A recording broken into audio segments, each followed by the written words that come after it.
بسم اللہ الرحمن الرحیم۔ دو نمازیں ایسی ہیں جن کی طرف توجہ کم ہے، ایک صلاۃ الحاجات،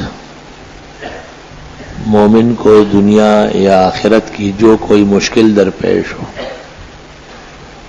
حق تعالی شانہ کی رضا اور خوشنودی کے لیے 2 رکعت نفل، اطمینان قلب اور توجہ خالص اور بشاشت طبع کے ساتھ پڑھ لیں۔ محدثین لکھتے ہیں کہ ایسی نماز پڑھے کہ اللہ اکبر سے لے کے سلام تک کوئی اور خیال نہ آئے، حدیث النفس سے محفوظ رہے بالکل۔ حدیثوں میں جب یہ نماز آتی ہے تو ساتھ یہ بھی ہوتے وَلَمْ يُحَدِّثْ بِهَا نَفْسَهُ، دل میں کوئی خیال وہم شبہ تک نہیں آیا۔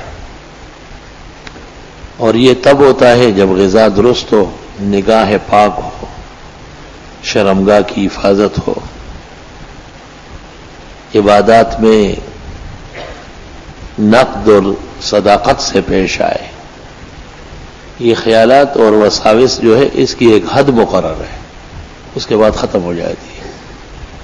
گرد و غبار کی طرح یہ اڑتے ہیں ابتدائی مراحل میں، اور یہ بڑھتے ہیں مفاسد سے، برائیوں سے اور بدیقینیوں سے اور بدفعلیوں سے یہ بڑھ جاتی ہے۔ اس لیے کاملین اور خدا تعالیٰ کے نیک بندے، ان کے ہاں یہ خیالات ویالات نہیں ہوتے، توجہ الی اللہ بڑی زبردست ہوتی ہے۔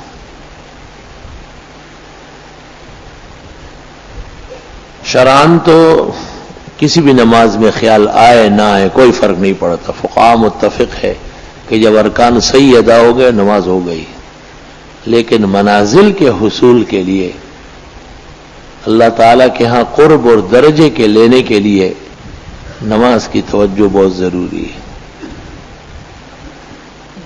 پھر وضو بھی سنت طریقے سے ہو، نہ پانی زیادہ استعمال کرے اور نہ بالکل کم، جو سنت طریقہ ہے ہر روز وہ 3 دفعہ دھویا، سر کا مسح 1 بار کیا۔ یہاں تک اہتمام کرتے ہیں کہ سنت کے مطابق وضو سے فارغ ہو کے کھڑے ہو کے 2-3 گھونٹ پانی بھی پی لیتے کہ بھئی یہ اتباع بھی رہے۔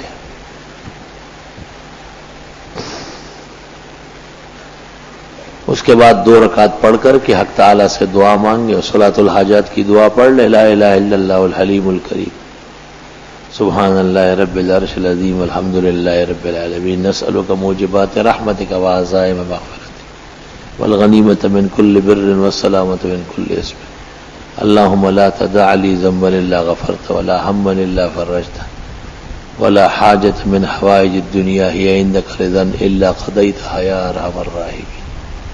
اور پھر دعا مانگے۔ تجربہ ہے کہ اللہ اس مشکل کو حل کر دیتا ہے اور پریشانی دور ہو جاتی ہے۔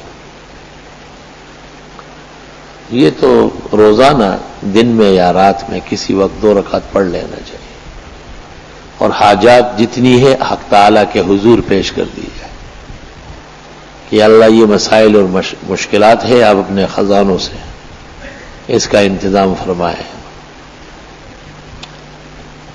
اللہ، پھر صرف یہ نہیں کہ اس کی وجہ سے ہزاروں اوروں کی مشکلات حل ہوگی۔ اللہ، ایسے کاملین میں نے دیکھے کہ بس ہاں ہونا ہاں ہونا، بات کہی گئی اور ٹھیک ہے بس ہو جائے، ہو گیا۔ خدا تعالیٰ کے ہاں ان کی وجاہت قائم ہو جاتی ہے۔ جیسے آپ کی نظر میں بعض افراد ایسے ہیں جو وہ کہے آپ تیار ہے کرنے کے لیے، اتنا اعتماد ہے آپ کا۔ حق تعالیٰ کے ہاں بھی صدق عمل اور صدق قول کا بڑا زبردست اعزاز ہے۔ ایک تو صلاۃ حاجت پر توجہ کم ہے، لوگوں کی کم پڑھتے ہیں، سمجھتے نہیں اس کو، ایک کان سے سن لیتے ہیں دوسرے سے نکال لیتے ہیں اور الجھے رہتے ہیں۔ ہم وقت پورا گھرانہ، خاندان، افراد، رشتے، نوکریاں، رزق، سب الجھا ہوا ہے۔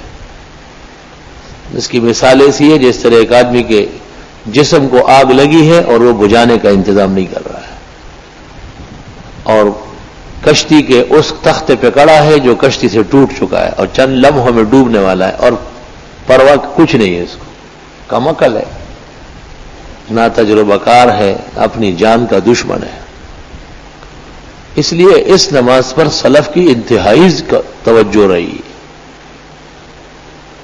دن میں آپ کسی وقت پڑھ لیں، وقت کی کوئی پابندی نہیں، رات کو کسی گھڑی میں پڑھ لیں، لیکن پڑھنے کی عادت ڈالیں.